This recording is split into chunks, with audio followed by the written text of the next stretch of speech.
Shalom, shalom, shalom, bien-aimés du Seigneur. Et nous nous retrouvons encore ce jour, ce lundi 16 octobre 2017. Nous rendons grâce à Dieu pour l'occasion qu'il nous donne. C'est une bénédiction. C'est vraiment une grâce particulière que Dieu nous donne chaque fois les lundis. Un temps que nous consacrons à notre destinée. Voilà, pour nous aider à réfléchir et à voir comment vivre afin d'accomplir pleinement notre destinée. Voilà, nous voulons vraiment dire merci à Dieu pour ce jour. Merci à vous tous. Bonjour à toi, mon fils Jean-Claude Kouassi, depuis les États-Unis. Et shalom, Charlotte et Doukou. Soyez bénis vous tous qui réagissez instantanément. Que le Seigneur vous bénisse. Edith Thio de Distinction, que le Seigneur te bénisse. Depuis Dakar.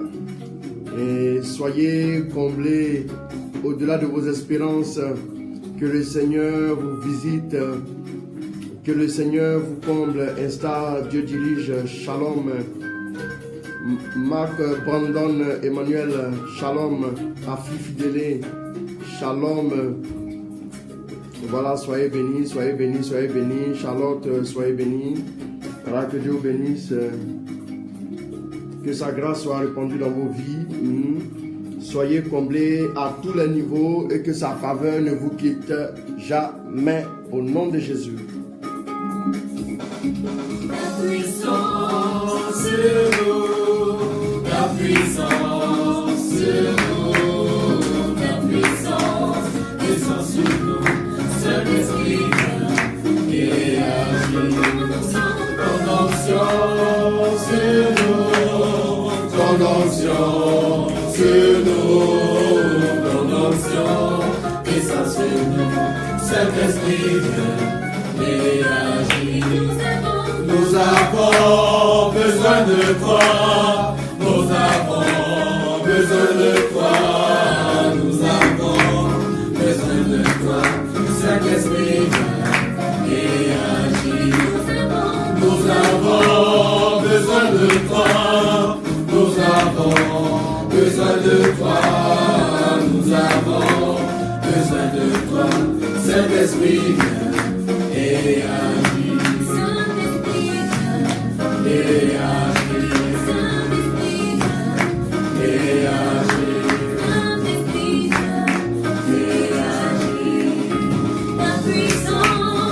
C'est nous, la puissance, c'est nous, la puissance, descend sur nous, cet esprit et agit. Ton onction, c'est nous, ton onction, c'est nous, ton onction, descend sur nous, cet esprit et agit. Nous avons besoin de toi, nous avons besoin de toi, nous avons besoin de toi, cet esprit et agit. Nous te bénissons, nous te disons merci. Merci pour ta fidélité, merci pour ta grâce de notre Père. Merci pour ce que tu vas faire, pour ce partage d'aujourd'hui. Que ton nom soit glorifié. Soyez bénis vous tous, soyez comblés. Ma fille Priska Kwadjo depuis les États-Unis. Shalom à toi.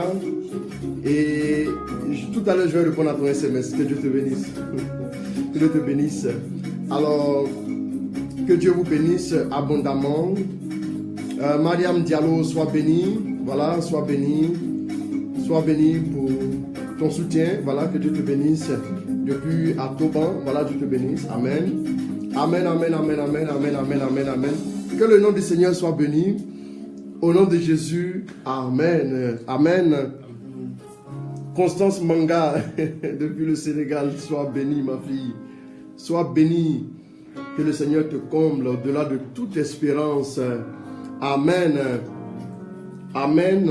Et nous allons, aujourd'hui, nous allons faire un partage. Le partage, ça va, peut-être qu'on n'aura pas le tempo d'habitude, mais on va partager quand même. Il faut qu'on se parle calmement, mais sérieusement. Donc nous allons prendre les Écritures, nous allons lire la parole de Dieu en Jean 17. Après avoir ainsi parlé, Jésus leva les yeux au ciel et dit, Père, l'heure est venue.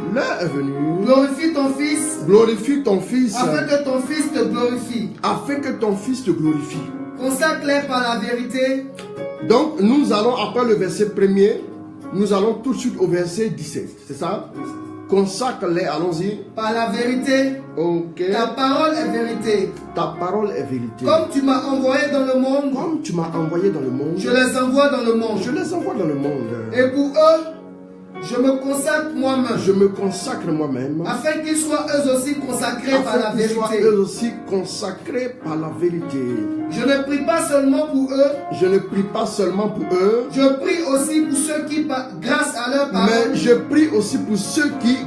leur parole, croiront en moi. Que tout soit un comme toi. Le but de Jésus ici dans cette prière, le point focal, le thème de cette prière, c'est que tout soit un.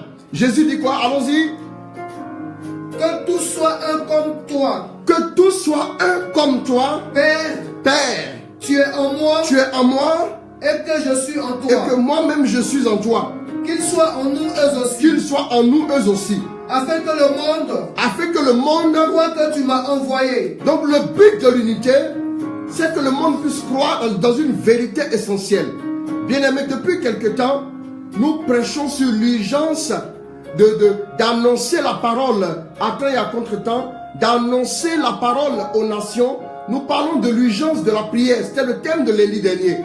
Nous avons insisté pour dire que l'évangile sera efficace si nous appuyons derrière par la prière. Amen.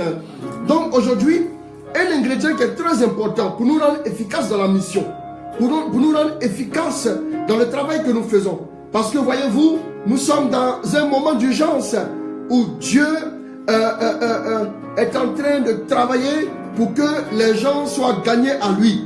Parce que le diable, sachant qu'il lui reste peu de temps, a redoublé d'ardeur, est en train de pervertir le monde, est en train de désorienter les enfants de Dieu. Le diable est en train de travailler parce qu'il sait qu'il lui reste peu de temps. Et nous, chrétiens, nous devons nous mettre avoir une attitude d'urgence dans les temps d'urgence, parce que nous sommes dans les temps, les temps sont mauvais. Nous l'avons démontré depuis la dernière fois. Et c'est important que nous puissions nous mettre au travail pour glorifier le nom du Seigneur. Mais aujourd'hui, il est important que nous puissions remarquer quelque chose de très important, bien-aimé. C'est que Jésus a prié. Est-ce que nous avons fini? Est-ce que nous sommes au verset combien? 21. Donc, reprends-moi le verset 21. Jésus adresse une prière. La plupart du temps, Jésus priait dans le secret. Il se réveillait tôt, il allait dans la montagne pour prier. Ou bien il demandait aux disciples de prendre la barque de partir et il allait prier. Et il les rejoignait après. Mais là, c'est une prière, on peut dire prière ouverte. Ce qu'on appelle la prière sacerdotale de Jésus. C'est la prière qu'il a adressée, oui, alors qu'il devait passer de ce monde à son Père. Au moment où le temps était proche, Jésus a adressé une prière qui lui tenait vraiment particulièrement à cœur. Jésus a appris même aux disciples à prier. Mais on ne voit pas dans la prière qu'il a enseignée aux disciples la question de l'unité. Mais au moment où son parcours est en train de prendre fin, il va insister pour leur donner l'enseignement particulier sur la question de l'unité. D'où cette prière, ce qu'on appelle la prière sacerdotale, cette prière ouverte qu'il adresse, oui, à son Père pour les apôtres et pour tous ceux qui allaient croire en lui plus tard. C'est que tout soit un. Allons-y. Que tout soit un comme toi. Père, tu es en moi. Et que je suis en toi. Qu'ils soient en nous eux aussi. Afin que le monde croit que tu m'as envoyé. Et moi, je leur ai donné la gloire. Que tu m'as donné. Pour qu'ils soient un comme nous. Comme nous sommes un, toi et moi. Moi en eux. Comme toi en moi. Comme toi aussi en moi. Pour qu'ils parviennent à l'unité parfaite. Et que ainsi le monde puisse connaître. Waouh! Et que le monde puisse connaître. Que c'est toi. Connaître que c'est toi. qui m'a envoyé et que tu les as aimés. Le mot connaître vient de l'hébreu yada qui veut dire faire l'expérience. Faire l'expérience de. Le but de Jésus, c'est de prier. C'est de prier pour que l'unité soit parfaite. Voyez combien de fois la question de l'unité revient. C'est pas que le maître a juste demandé aux chrétiens d'être unis. Il n'a pas juste demandé aux chrétiens d'être unis. Jésus a prié pour que les chrétiens soient unis. Bien-aimés, si nous voulons vraiment ressembler à Jésus, épousons correctement sa vision. La question de l'unité est une urgence de nos jours. Voyez-vous, le constat est très amer. On se rend compte que le manque d'unité est dévastateur en réalité. Le manque d'unité a fait que la prédication de l'évangile a un impact qui n'est pas vraiment puissant. Oui, dans nos églises, il y a tellement souvent de querelles ouvertes, il y a tellement de conflits semi-ouverts, qu'en fin de compte, les âmes ne sont plus gagnées à Christ. Le manque d'unité a plombé tout le travail que nous sommes en train de faire. Écoutez, aujourd'hui, chacun veut s'organiser tout seul. Chacun veut se dissocier de son frère et de sa soeur. On ne veut plus se reconnaître les uns dans les autres. On a commencé ensemble, mais vers la fin on se sépare. On a invoqué Dieu ensemble. On se connaissait, mais à partir d'un moment donné, on ne se connaît plus, on ne se fréquente plus. Parce que, soi-disant, un tel aurait réussi, soi-disant, un tel serait parvenu. Non, bien-aimé. Écoutez, la question de l'unité est une question très importante pour Dieu. Vous savez, vous soyez bon prédicateur, vous soyez bon chrétien, vous communiez, vous faites ce que vous voulez, vous plaisez à Dieu dans votre attitude. Mais il est important que vous puissiez retrouver dans d'autres personnes aussi des frères avec qui échanger, avec qui vivre, avec qui vous épanouir, avec qui interagir, avec qui agir aussi. Bien-aimé, l'unité n'est pas une option. L'unité n'est pas une proposition. L'unité est une obligation. Nous devons agir dans le sens de l'unité. La foi chrétienne sera efficace. Jésus dit, c'est quand vous serez unis que le monde verra, que le monde connaîtra que c'est Dieu qui m'a envoyé, que le monde acceptera le Christ. Pourquoi est-ce que, oui, nous ne serons pas unis, alors que l'unité nous aidera à être plus efficaces? Ceux qui sont dans le monde, ceux qui nous écoutent, ils verront le témoignage par lequel ils croiront selon Jésus. Nous savons que tout ce que Jésus dit est vrai. Il n'a point péché, il n'a jamais menti. Dieu ne peut pas mentir. La Bible en nombre que le Seigneur n'est pas un homme pour mentir, ni le Fils d'un homme pour se repentir. Sachez une chose, que si Dieu dit que nous avons besoin de l'unité pour être efficace, absolument nous avons besoin de cette unité. Écoutez, bien-aimés, le piège dans lequel beaucoup de personnes tombent, c'est de penser qu'à un moment donné, qu'on a l'impression, qu'on sent que, oui, on manifeste des charismes, on donne des paroles de connaissance, ceci ou cela, on commence maintenant à penser seul, à voir seul, à réfléchir seul, à agir seul. C'est aussi une stratégie de l'ennemi. C'est un manque de maturité notoire. Quelqu'un qui ne se reconnaît pas dans d'autres personnes, quelqu'un qui pense qu'il est trop spécial, vous savez c'est quoi? Il s'agit du syndrome du complexe messianique. C'est-à-dire qu'il pense qu'il est tellement spécial, il pense qu'il est tellement envoyé, qu'il incarne le Messie, qu'en fin de compte il est sur la touche. Bien-aimé, dans un jardin, vous trouverez une variété de fleurs, vous trouverez une richesse. Même le corps, c'est comme ça que le corps, oui, Paul a dit que nous avons diversité de dons, mais dans un seul esprit. Les yeux qui voient, les narines qui respirent, les oreilles qui entendent, oui, ainsi de suite, la bouche qui va ingérer la nourriture, l'orteil qui a son rôle. Souvent les organes qui sont les plus faibles, oui, sont les plus délicats à protéger. Parce que lorsqu'ils ont un souci, bien aimé, écoutez, c'est tout le corps qui a un problème. Ce qui est bizarre, c'est que c'est l'ennemi aujourd'hui qui est en train de nous donner une leçon, nous les chrétiens. Les enfants du démon, attaquez-vous aux francs-maçons. Ils ont un réseau qu'ils ont mis en place. Tu as touché un, tu auras affaire à tous les autres. Tous pour un pour tous. Tout le monde a compris cette logique, même dans le camp de l'ennemi. Mais il n'y a que des chrétiens. Il n'y a que les chrétiens qui, eux, ont le message de la vie, qui, eux, ont le message de la vie éternelle, qui sont encore capables de réfléchir en termes d'individus. Moi, pour moi-même, moi, oui, mes intérêts, oui, mais ceci, mon ceci, et ainsi de suite. Et on est en train, comme si nous avons payé un prix pour quelqu'un. Bien aimé, parmi nous tous qui prêchons, je commence d'abord même par nous tous qui prêchons. Qui est mort à la croix parmi nous et qui est revenu pour prêcher? Personne. Qui a versé son sang pour une âme? Personne. Qui a apporté le bois de la croix pour une âme? Personne. Mais apparemment, quand on voit certaines personnes, on a l'impression que Dieu les a envoyées juste pour elles seules. Parce que la vie commence par elle, la vie se termine par elle. L'évangile n'est pas un évangile pour une secte ou pour un clan ou pour une personne. Peu importe. Vous savez, souvent Dieu veut toucher une région.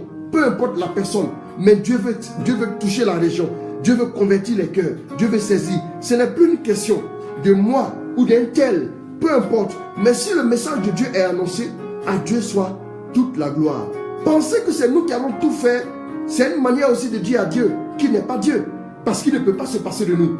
Bien aimé, si Dieu est tout puissant, il peut tout, il peut se passer de chacun de nous. Qu'on le sache et qu'on le comprenne. Si Dieu se plaît à nous utiliser, c'est un honneur. La question de l'unité. Le manque d'unité est dévastateur. Matthieu 12, verset 25. Allons-y. Voyant leur réaction, il a dit, tout royaume divisé contre lui-même, ou à la ruine, aucune ville, aucune famille, divisée contre elle-même, ne se maintiendra. Si donc Satan expulse Satan, il est divisé contre lui-même. Bien aimé, quand tu reviens en arrière, qu'est-ce que Jésus nous dit? Jésus nous dit, il n'y a pas un royaume. Il dit, bon, il faut le prendre un peu, s'il te plaît. Il n'a pas bien saisi. Allons-y. Voyant leur réaction, il a dit, tout royaume divisé contre lui-même, ou à la ruine. Bon, tout royaume. Quand on dit tout royaume, T-O-U-T, c'est un tout qui prend tout en compte. Bien. C'est-à-dire que tout royaume divisé contre lui-même, coup à la ruine. Ah, doucement. Quand on prend ce verset de Matthieu 12, c'est-à-dire le verset 25 du chapitre 12, quand on le prend et on le colle à Jean 17, le verset 21, qu'est-ce que ça fait? Ça dit, Père, consacre-les dans ta vérité, qu'ils soient un, comme toi et moi, qu'ils soient tous un, qu'ils parviennent à une parfaite unité, parce que tout royaume quoi?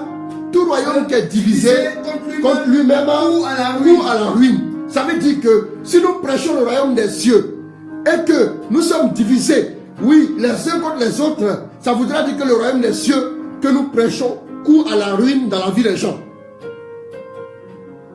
Ça sert à quoi de nous fatiguer pour prêcher et après donner des contre-témoignages? Il y a beaucoup de chrétiens, excusez-moi, qui pensent que le contre-témoignage c'est juste que tu sois un chrétien non marié et pour te surprendre de commettre l'adultère. Non. Même si tu te surprends de commettre l'adultère, tu vas te sentir tellement ridicule, tu vas te sentir tellement misérable que Dieu va te pardonner rapidement. Tu seras guéri de ton péché. Mais le problème c'est quoi? C'est que souvent vous voyez des gens qui prêchent très bien, mais qui se combattent les uns les autres. À Dieu soit la gloire, bien aimé. À Dieu soit la gloire. J'ai dit, l'évangile ce n'est pas la fête d'une seule tête. Ce n'est pas la fête d'une seule tête. Des gens qui disent et qui croient en Jésus, qui marchent avec Jésus et qui prêchent à longueur de journée. Mais vous les voyez se combattre, vous serez étonnés. Ça veut dire que ça ne gêne personne. Le gars il est gêné lorsqu'il doit par exemple commettre un péché grave. Il se sent gêné. Mais lorsqu'il faut dénigrer son frère en présence des autres, mais il n'est même pas gêné, il le fait ouvertement, publiquement même. Alors que ce que tu viens de faire détruit le royaume des cieux. Bien aimé, l'adultère, le péché d'adultère, le péché de fornication. Jésus n'a pas dit là-bas que ça détruisait le royaume des cieux. Mais c'est le manque d'unité. Tu commets un péché, tu vas te mettre à genoux, tu demandes pardon à Dieu, tu vas à la confession, Dieu te pardonne. Le sang de Jésus est versé pour ça. Mais tu vas t'asseoir publiquement et tu marques exprès la division. Et puis tu es fier. Et puis tu te sens fier. Et tu sens en plus même que tu as l'onction. Waouh. Ce message était un message inspiré. Ce message était un message inspiré de Dieu. Parce que nous sommes dans la logique de rendre efficace notre mission dans la question de l'évangélisation que nous devons faire. Il faut qu'on parle de certaines questions. Il faut qu'on en parle. Bien aimé, il faut qu'on s'asseye, qu'on fasse le point dans notre vie. Je suis souvent choqué. Il y a des péchés aujourd'hui là qui sont pour des gens ordinaires. Ça veut dire que ça, ce n'est pas un péché. L'orgueil comme ça, pour certaines personnes, c'est normal. Il ne se rend plus compte qu'il est orgueilleux. Mais quand il a un enfant spirituel qui a commis la fornication, il va lui montrer que s'il ne fait pas de ceci en enfer. Bien aimé, il faut qu'on fasse attention. Il faut qu'on fasse très très attention. Vous savez, quand les apôtres ont échoué devant l'épileptique, ils sont allés voir Jésus, ils l'ont pris à part. Ils lui ont posé la question, mais pourquoi cet échec? Seigneur, vous savez, comment tu peux commencer avec Dieu? Et puis à un moment donné, c'est le diable qui commence à t'utiliser, qui commence à te manipuler. Le manque d'unité. Tout royaume qui est divisé contre lui-même court à sa ruine. Toute famille. Bien aimé, on va plus loin que ça. Je vais même au-delà des confessions. Moi, je ne peux pas comprendre. Écoutez, je ne peux pas comprendre que quelqu'un s'arrête. Tout son message de prédication, c'est juste pour prêcher, pour attaquer l'autre communauté, ou bien l'autre groupe, ou bien l'autre confession. Rien que ça. Ceux-là, ils prient comme ça. Ceux-là, ils font ça, ils adorent tel, ils font ceci. Quand tu t'arrêtes et puis tu prêches juste ça, de A à Z, comment peux-tu penser que le Saint-Esprit est avec toi? Il dit, non, bien-aimé. Vous savez, l'expérience que vous n'avez pas faite, n'en parlez pas. N'en parlez pas. Ce que beaucoup ne savent pas, c'est que Dieu est tellement grand, il est tellement bon, qu'il ne veut pas qu'une seule personne se perde. Quand quelqu'un pense qu'il va prêcher pour attaquer l'autre confession, pour attaquer la confession catholique par exemple, il pense que c'est parce qu'il a trop dans son cœur le désir que les catholiques soient sauvés. Mais Dieu a le désir du salut des catholiques plus que toi. Donc Dieu nous parle. Dieu agit. Mais pourquoi tu te mets à une tribune et tu parles? Le païen qui passe là, mais il dit non. Voilà un chrétien qui attaque nos chrétiens. Voilà un chrétien qui parle mal de nos chrétiens. Ah, moi je préfère être bouddhiste, excusez-moi. Parce que les chrétiens, eux, c'est comme quelqu'un a dit un jour, dans le jargon, chien mange chien. Les chrétiens, c'est la seule armée où vous verrez des soldats s'entretuer alors que l'ennemi n'est pas encore arrivé. Bien aimé, c'est trop grave. Un homme de Dieu bénit cette nation a utilisé une image. Alors qu'il prêchait, il a mis 2 personnes face à face. Et il leur a demandé de simuler une sorte de querelle. Ils ont commencé à se taper. Et il y avait des personnes qui étaient couchées autour, qui étaient en train d'agoniser. Et il a dit, vous voyez, pendant que vous vous battez là, celui qui est à droite, il a de telle confession religieuse. Celui qui est à gauche, il a de telle autre confession religieuse. Et pendant ce temps, pendant que vous vous battez, les gens sont en train de mourir juste à côté. Mais quand est-ce que vous allez arrêter de vous battre? Ce prophète de Dieu, un grand homme de Dieu ici en Côte d'Ivoire, qui n'est plus de ce monde, il a prêché. Cette image-là m'a vraiment touché. Parce qu'il a lancé un message à tous ceux qui faisaient les querelles de confession. Tout simplement pour leur dire que, écoutez, l'énergie que vous prenez pour vous battre, l'énergie que vous prenez pour vous tabasser, l'énergie que vous prenez pour chercher dans la Bible, oui, il est écrit ici que la Vierge Marie, oh non, il est écrit ici que vous adorez, il est écrit ici, les gens sont en train de mourir là-bas, hein. Il est écrit là, pendant que les gens sont en train de mourir. Bien aimé, Jésus allait mourir à la croix pour que toi tu viennes prendre le micro pour attaquer ton frère. Quand tu t'assois et puis tu réfléchis dans ta tête et puis tu es satisfait. Tu es satisfait. Quand tu as l'occasion de prendre un micro, tu ne trouves rien d'autre à faire. Toute la Bible telle qu'elle est, tu as fini de prêcher de A à Z. Maintenant, tu prends le micro, tu vas attaquer tes frères. Souvent, je m'assois et je réfléchis. Je me dis qu'en fin de compte, je ne sais pas si c'est le stress de la prédication ou bien il y a un problème dans... Non, je ne sais pas. Je ne sais pas. Vraiment, je me pose des sérieuses questions. Et regardez dans nos conseils paroissiaux aujourd'hui. Les gens sont assis dans le conseil. Mais on dit donne la paix à ton frère. Mais des gens du conseil, même des ministres extraordinaires ne se serrent pas la main, vous le savez. Même des ministres extraordinaires ne se serrent pas la main. Maintenant, on est étonné que il y a des choses, oui, bon, voilà, on ne comprend pas, les fidèles, oui, voilà, ils vont chez le marabout. Hey, c'est mieux même qu'il aille chez le marabout. C'est mieux qu'il aille chez le marabout, qu'il parte chez le marabout. Parce que toi, c'est toi qui l'as envoyé là-bas. Le manque d'unité a fait que les hommes, en général, n'ont plus de repères. Allez voir dans la maison, papa et maman se battent. Demandez aux enfants comment ils se sentent. Les enfants se sentent en insécurité. Bien aimé, quand les gens vont dans une église et ils se rendent compte que les dirigeants se battent, ils se sentent en insécurité, ils vont ailleurs. Une brebis cherche le repos.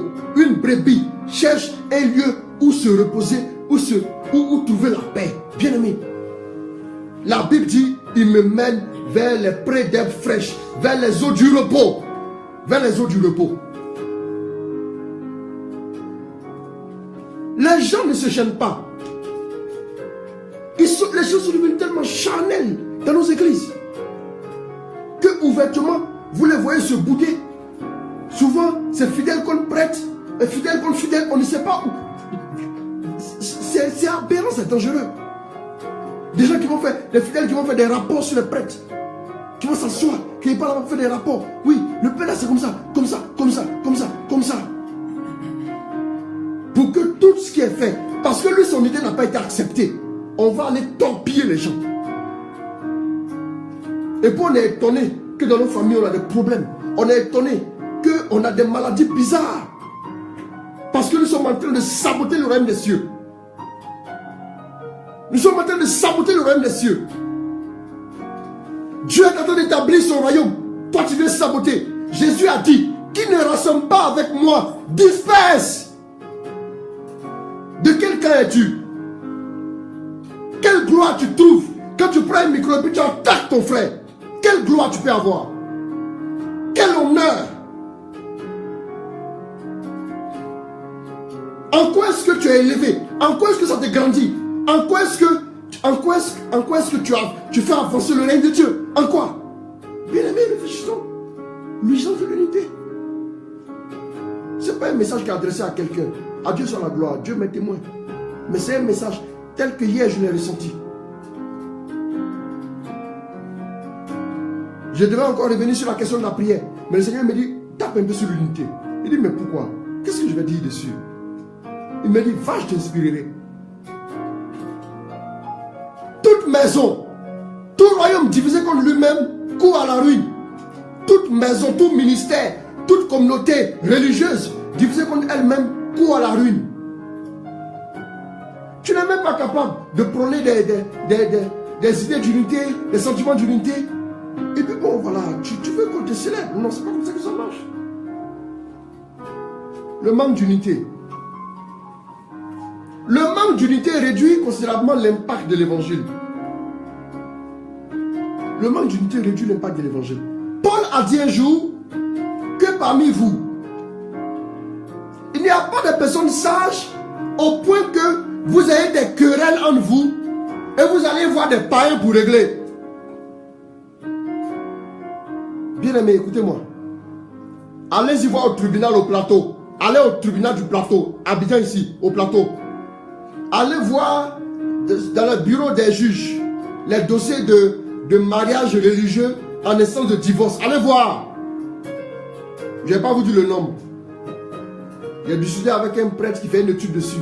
Le nombre de cas de divorce qui sont en instance de divorce, des mariages religieux. Je dis même pas des mariages civils seulement. Des gens qui sont mariés à l'église catholique, qui sont en train de divorcer. Et puis les juges, tu verras des juges musulmans, des juges bouddhistes, des juges francs-maçons, avec ces dossiers-là en main. Ces juges-là prennent et puis disent, chrétien tant, venez devant moi. Et puis le chrétien, tu vois le premier chrétien, pas mal du deuxième chrétien. Et le deuxième chrétien injurie carrément le premier chrétien. Et le juge franc-maçon qui est assis maintenant, il va dire non, voilà, allez réfléchir. Non mais mon œil, c'est grave. Et puis on est fier, j'ai raison. Non mais c'est le diable qui travaille avec toi. Des mariages chrétiens que des juges païens sont en train d'essayer. C'est-à-dire que les juges même les font tourner pour qu'ils réfléchissent par rapport à leur foi. C'est-à-dire que Paul dit, il n'y a pas de personnes sages parmi vous capables de régler ça. Au point que vous allez exposer. Mais dites-moi, ce juge-là, le jour où il va entendre parler de Jésus, si ce n'a pas encore été le cas, hein, le jour où il va entendre parler de Jésus, que voulez-vous qu'il fasse? Qu'il se lève gaillardement, qu'il aille à l'église? Vous n'avez jamais entendu des gens qui disent le comportement des chrétiens a fait que je ne veux pas aller à l'église? Vous n'avez jamais entendu ça? Le manque d'unité. Le manque d'unité. Un chrétien qui s'assoit avec un autre chrétien, qui parle d'un autre chrétien. Et puis tu vas voir, la plupart du temps, ce sont des questions ridicules, minuscules. Des questions même souvent idiotes. Vous demandez pourquoi est-ce que... Moi, je m'assois, je me pose des questions. Allons-y, nous poser des questions importantes. Vous savez, quand je m'assois, je me dis, mais attends, comment les apôtres faisaient? Et puis, même l'homme guérissait les malades. Pendant que Pierre passe, son homme guérit malade. Pendant que le mouchoir de Paul chasse des démons. Maintenant, quel est le vrai problème aujourd'hui? C'est parce que dans nos églises, un peu partout, il n'y a plus d'unité. Parce que les apôtres avaient mis un point d'honneur sur l'unité. Tout à l'heure, on le verra. On va lire. Ils ont mis un point d'honneur sur l'unité. Vous verrez au tribunal un employé chrétien qui va intenter un procès contre son patron, un chrétien. Parce qu'il a licencié abusivement. Voilà. Ça c'est courant. On ne peut pas trouver le terrain d'entente. Ce n'est pas possible. Non. Notre sagesse, la sagesse de Dieu qui est en nous là, n'est pas assez grande pour nous aider à nous entendre. Bon, on se promène partout avec nos chapelets. On se promène partout avec nos rosaires. Mais quand vient le temps de Pâques, on est nombreux à l'église, aux confessions de Pâques. On est nombreusement nombreux. Permettez-moi l'expression. Des problèmes d'héritage dans les familles chrétiennes, hein? Chrétiennes. Les gens s'envoient au tribunal comme ça. Ils envoient des juges qui ne sont même pas chrétiens pour régler le problème d'héritage. Bien-aimé, même des frères. Il y a un frère qui a dit à Jésus, dis à mon frère de partager avec moi l'héritage. Jésus a dit, qui m'a établi? Qui m'a établi? Bien-aimé. Le manque d'unité empêche le monde de croire. Le manque d'unité profite aux démons. Le manque d'unité profite aux démons. Quand vous n'êtes pas unis, c'est le diable que vous laissez passer entre vous. 1 Corinthiens 1, verset 10 à 15. Mais je vous exhorte, frère, au nom de notre Seigneur Jésus-Christ, soyez tous d'accord. Soyez tous d'accord. Et qu'il n'y ait pas de division parmi vous. Soyez bien unis. Dans un même esprit. Et dans une même pensée. En effet, mes frères. Les gens de Chloé m'ont appris. Il y a des discordes parmi vous. Je m'explique. Chacun de vous parle ainsi. Moi j'appartiens à Paul. Moi j'appartiens à Apollos. Moi j'appartiens à Képha. Moi à Christ. Le Christ est-il divisé? Est-ce Paul qui a été crucifié pour vous? Est-ce au nom de Paul que vous avez été baptisé? Dieu merci. Je n'ai baptisé aucun de vous. Tu vas t'arrêter au verset 15. Allons-y. Je n'ai baptisé aucun de vous. Excepté Crispus et Gaius. Ainsi nul ne peut dire que vous avez été baptisé en mon nom. Qu'il a été baptisé en mon nom. Parole du Seigneur. Nous rendons grâce à Dieu. Paul ici cherche la gloire de Dieu. Mais Paul se rend compte que la communauté des Corinthiens est en train d'être victime de la division. Le diable est en train de semer la division pour pouvoir frapper, pour pouvoir profiter de la situation pour agir dans les vies. Corinthe était une ville cosmopolite avec un port. Non, imaginez les marins, les matelots qui allaient 6 mois, qui revenaient et tout ça. Donc il y avait déjà le péché. Mais en plus du péché dans l'église, les gens encore sont divisés. Moi, je suis pour Apollos, moi, je suis pour Paul, moi, je suis pour Pierre, moi, je suis pour Jésus. Imaginez déjà, dans une petite communauté, il y a Apollos, il y a Paul, il y a Pierre, il y a Jésus. Ça fait 4 sous-groupes. On va aller voir ça.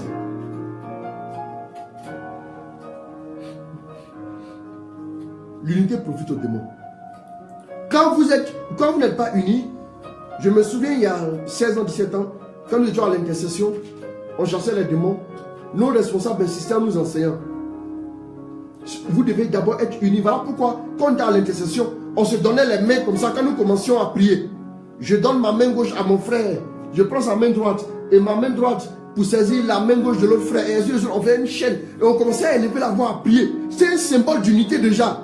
Un symbole d'unité pour que, quand viendra le moment d'expulser les démons, que les démons ne puissent pas profiter d'une quelconque fissure pour ne pas partir ou bien pour nous attaquer. Bien aimé.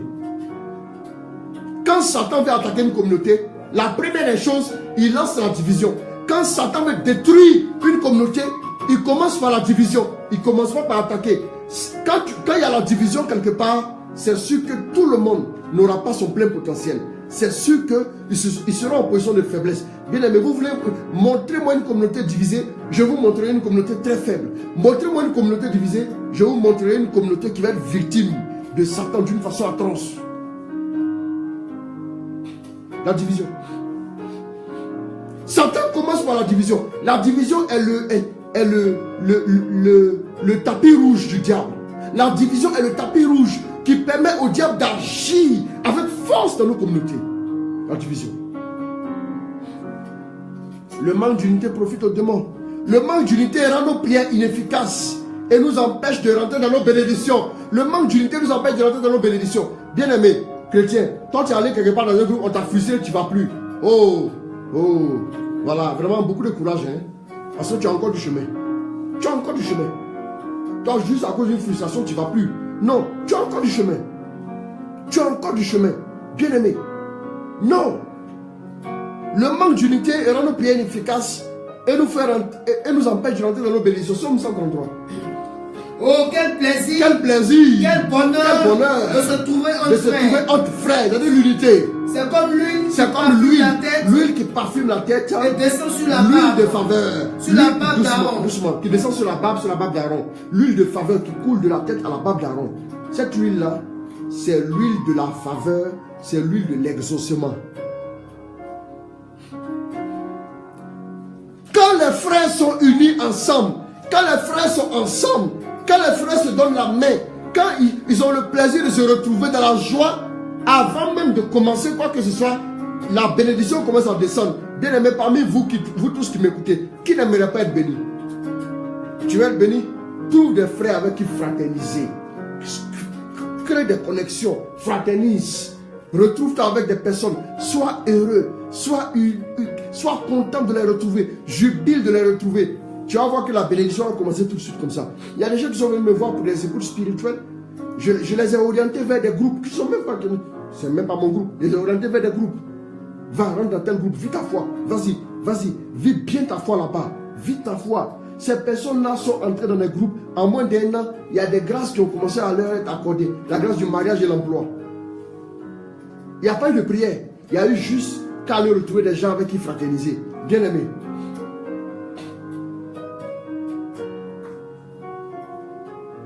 C'est une urgence. Si tu n'es... Non, le manque d'unité fait que nos prières ne peuvent pas. La bénédiction de Dieu ne peut pas descendre. Si la bénédiction ne descend pas, nos prières ne sont pas exaucées. C'est comme ça. Je suis en train de vous parler. Écoutez.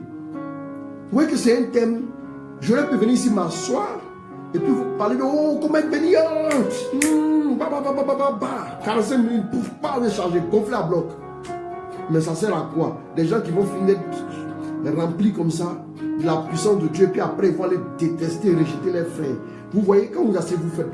Non, c'est-à-dire que ça ne marche pas. Ça ne marche pas.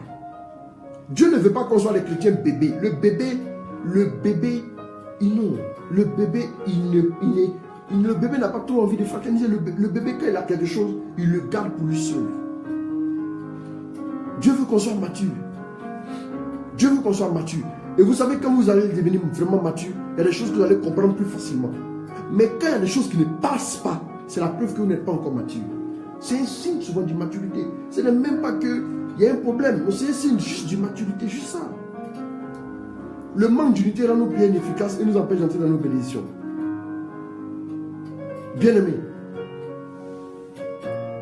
En Jean 13, verset 35, on va voir ça. Qu'est-ce que Jésus fait?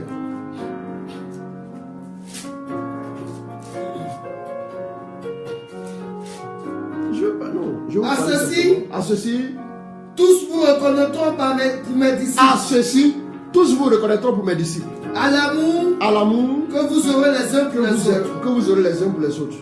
Bien aimé, voilà qu'est-ce qu'il faut faire. Jésus a donné le commandement particulier qui est un commandement, le commandement nouveau. Je vous donne un commandement nouveau.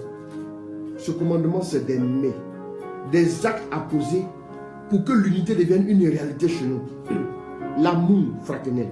Bien aimé. J'ai eu à faire une direct en mars 2017, je crois. Je n'oublie pas vraiment. Ça reste.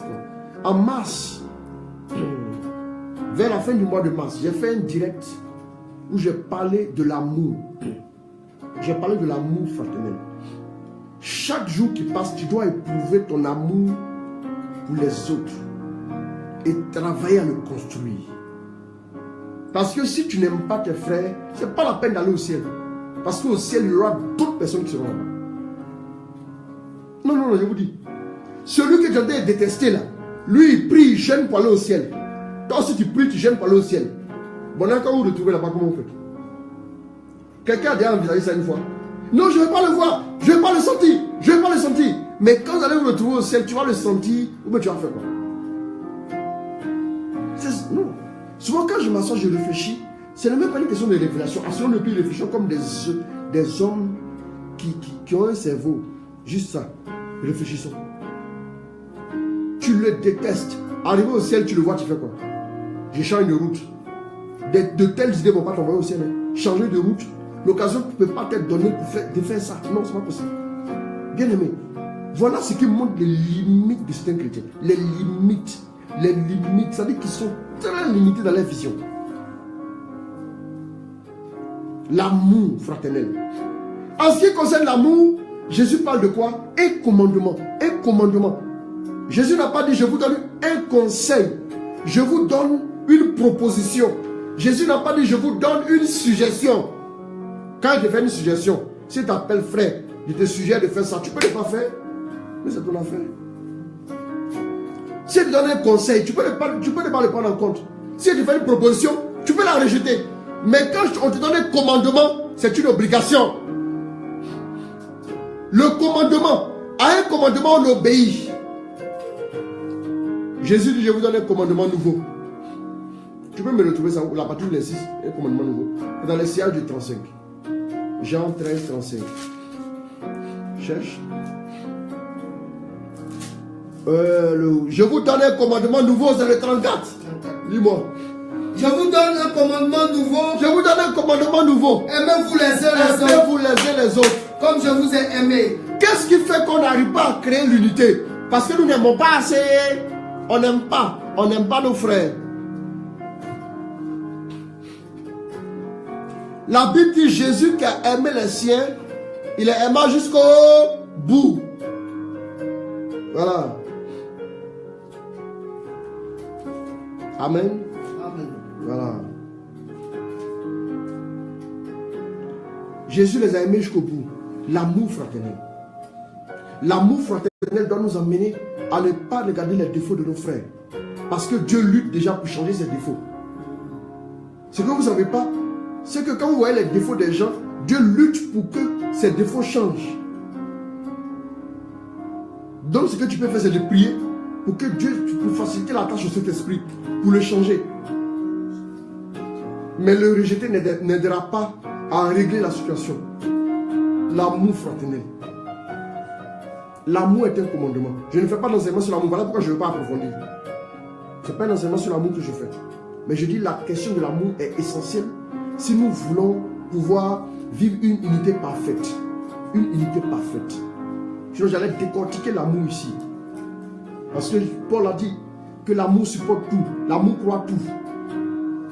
La version américaine de Moffat dit l'amour croit le meilleur qui est dans l'autre. L'amour croit tout. L'amour croit le meilleur qui est dans l'autre.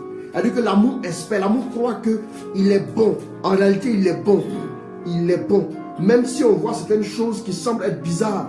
L'amour, c'est comme un amplificateur sur les qualités.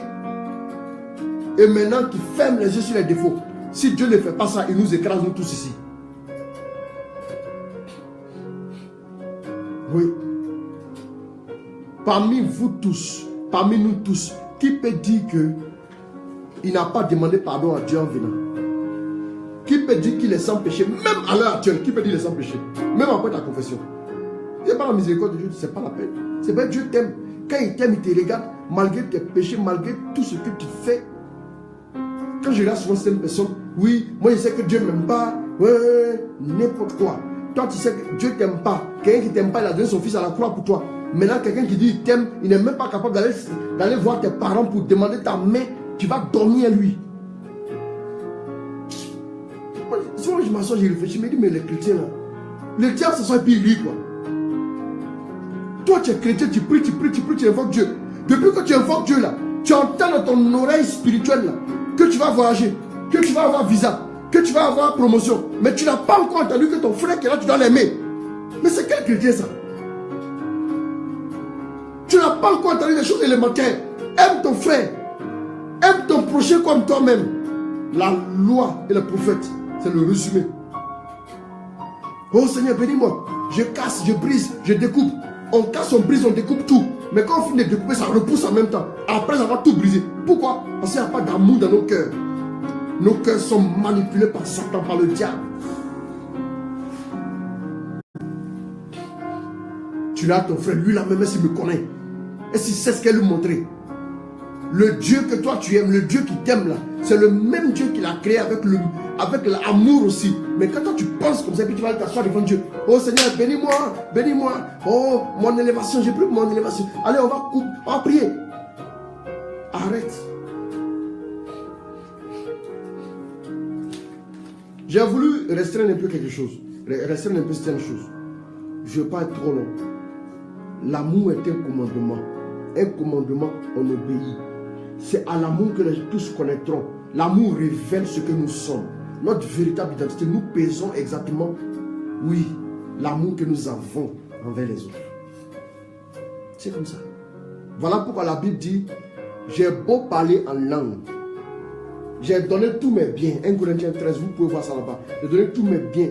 Quoi, si je me suis brûlé vif. Si je n'ai pas l'amour, c'est une balle retentissante. Ça ne sert à rien. J'ai la foi à déplacer les montagnes. Oh, j'ai le charisme terrible. Rakababaka, Salabaka, le mont Tongui, le mont Peko, le mont Nemba. Dégagez d'ici. Et puis, pouf, ils sont partis. Bien aimé. Même le Kilimanjaro a fui. Bien aimé. Mais si tu as fait tout ça, que tu n'as pas l'amour, c'est zéro. Zéro. Voilà pourquoi au ciel là, prions beaucoup. Prions. L'amour est une obligation si on veut être chrétien. Quand vous voyez un policier, vous le reconnaissez à son uniforme. S'il est en civil, vous ne savez pas que c'est un policier. C'est à cela que les gens le reconnaîtront. Comment on te reconnaît? C'est ton uniforme qui fait qu'on te reconnaît. L'uniforme, la tunique de l'amour. Oh! C'est la tunique de l'amour qui a fait qu'on te reconnaît. Quand la tunique de l'amour, quand tu as porté la tunique de l'amour, c'est l'uniforme qu'il faut. Allez, voilà un chrétien là-bas, hein. Ah, c'est un chrétien quoi. Bien aimé, cherchons à aimer nos frères. Cherchons à aimer ceux qui sont avec nous. Cherchons à être vrais, s'il vous plaît.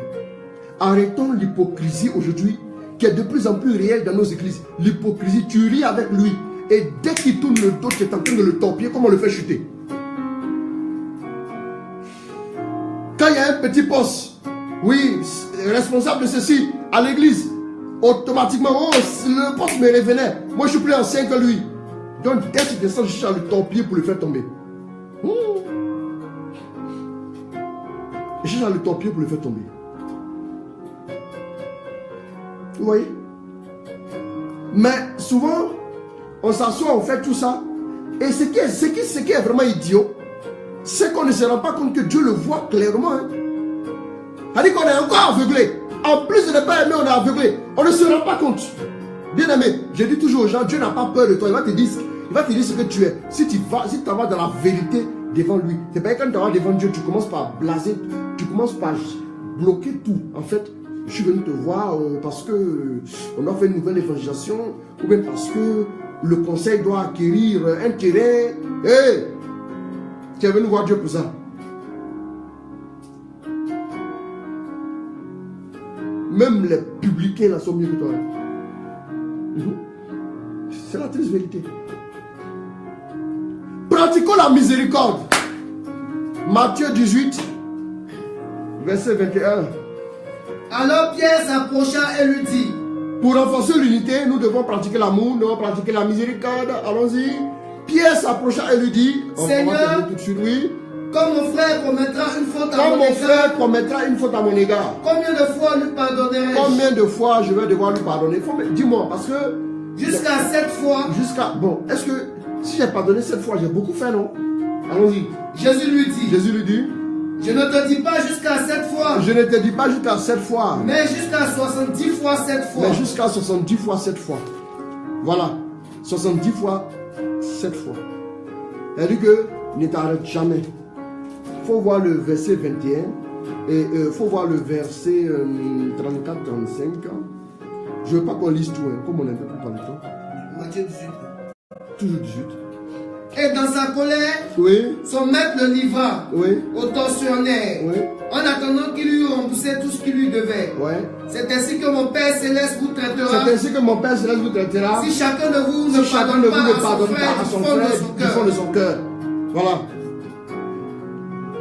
Il faut pardonner à son frère du fond de son cœur. La miséricorde. La miséricorde. Bien aimé, la miséricorde renforce l'unité.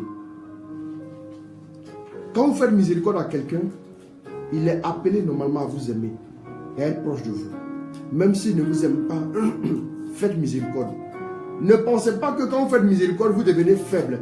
Quand vous faites miséricorde à une personne, vous donnez la chance et l'opportunité à Dieu d'intervenir dans la vie de cette personne. Vous avez sémé quelque chose pour que Dieu intervienne. La miséricorde est le langage des grands. Travaillons à développer le fruit de l'esprit en nous. Galates 5, verset 22. Mais voici le fruit de l'esprit. Amour, joie, paix, patience, bonté, bienveillance, foi, douceur, maîtrise de soi. Comme de telles choses, il n'y a pas de loi. Ceux qui sont en Christ. La loi ne peut rien contre ça. Quand tu as ce sentiment-là en loi, tu es grand. Manifestons la bonté. Manifestons la maîtrise de soi. Manifestons la douceur à nos frères. Nous allons les gagner, non seulement ça, mais nous allons établir le royaume de Dieu. Parce que nous allons renforcer l'unité. Même si tu ne sais pas dans quel intérêt, écoute-moi bien, même si tu ne vois pas dans quel intérêt tu gagnerais à être uni à tes frères, à aller vers eux, sache que Dieu gagnerait. Dieu gagnerait à ce que tu sois uni à tes frères. Pour ça, fais-le.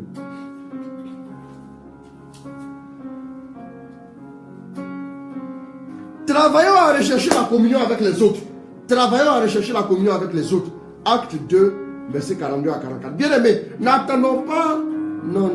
Travaillons à rechercher la communion avec les autres. La communion devait être. Quand tu réveilles le matin, comment être en communion avec un frère et une soeur? Pour que l'amour soit vécu, pour que l'amour soit célébré, pour que le règne des cieux soit manifesté. Allons-y. Acte 2, 42 à 44. Ils étaient assidus à l'enseignement des apôtres. Et à la communion fraternelle. À la communion, ils étaient assidus. C'est-à-dire que quand on dit enseignement, ils sont là. Mais quand on dit communion fraternelle, ils sont partis. Non. Réfléchissons un peu. Il y a beaucoup de gens aujourd'hui dans nos communautés qui viennent aux enseignements. Mais quand il s'agit de la communion fraternelle, là c'est l'air. Oui, c'est l'air bête noire. C'est-à-dire que c'est comme des gens qui sont dans une série littéraire et qu'on leur demande de faire des matières scientifiques. Avec tout, c'est pas comme ça.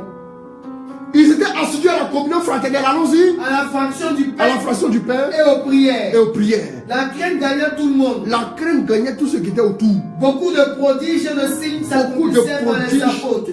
Et les signes s'accomplissaient dans les apôtres. Tous ceux qui étaient devenus croyants étaient unis.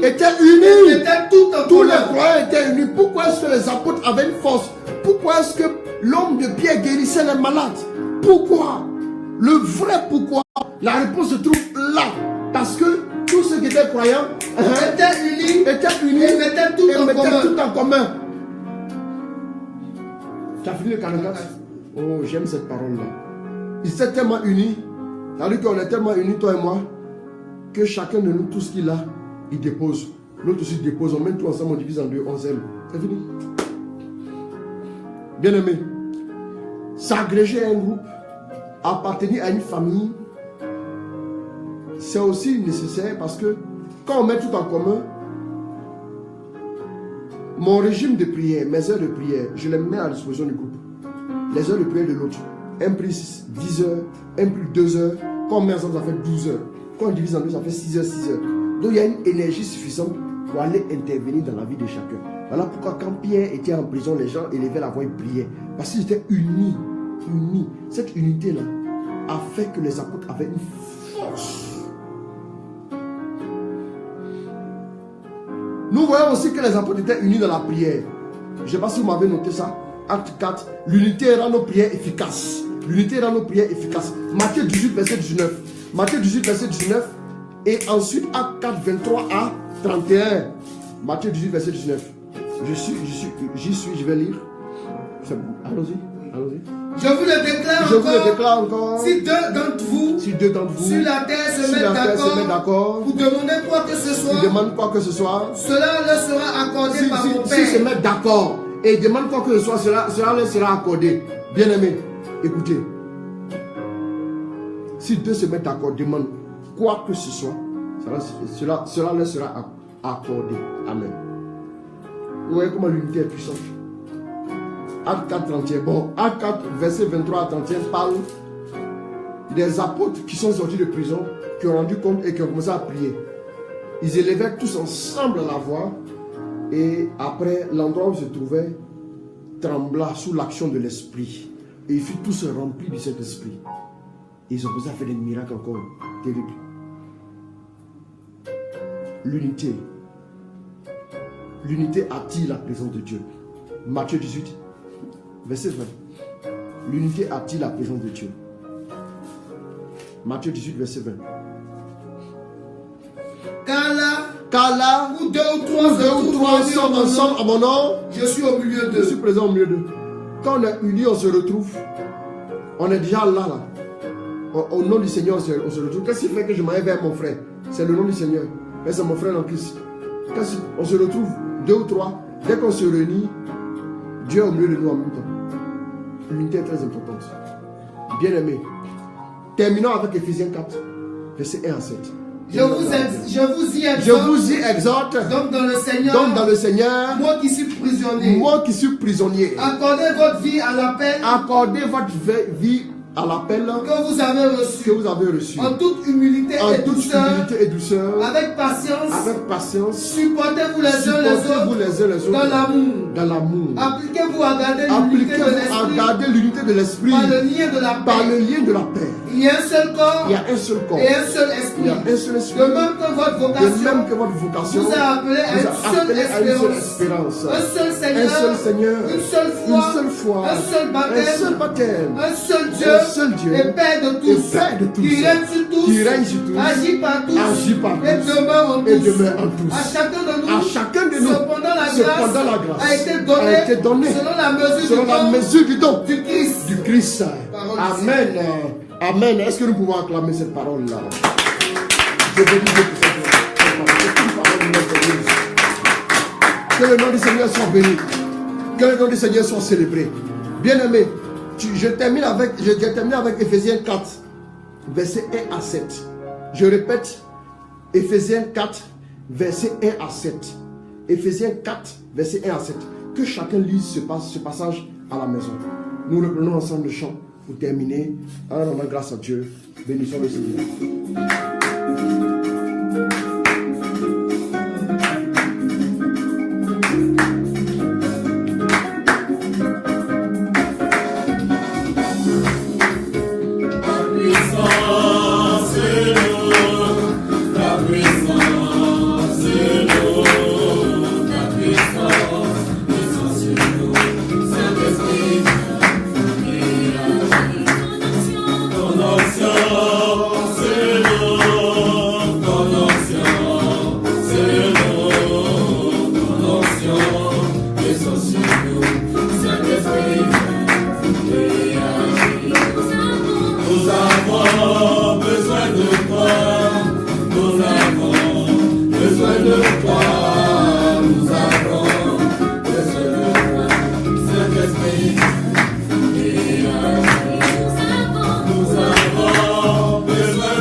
Alors, je veux dire merci à Dieu.